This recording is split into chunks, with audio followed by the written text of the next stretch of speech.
नेते शरद पवारांनी साताऱ्यात मोठं वक्तव्य केलंय। महाराष्ट्रात आम्हाला 30 ते 35 जागा मिळतील असा दावा शरद पवारांनी केलाय आणि यावेळी त्यांनी मोदींवर निशाणाही साधला। महाविकास आघाडीला 30 ते 35 जागा मिळतील। 48 पैकी 30 ते 35 जागा म्हणजे फक्त 12-13 जागाच भाजपसाठी महायुतीसाठी उरतील असा दावा करतायत शरद पवार। मोदींना आता मदत हवी आहे, आत्मविश्वास गमावला असंही ते म्हणाले।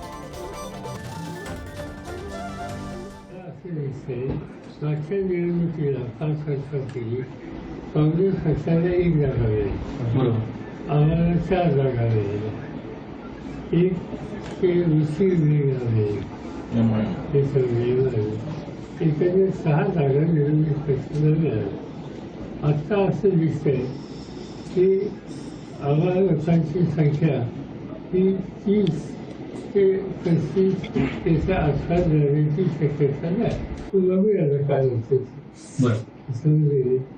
मोदी साहेब त्यांच्यावर जात आहेत, त्याचा मोदी साहेबला दुरस्तीची मदत झाली।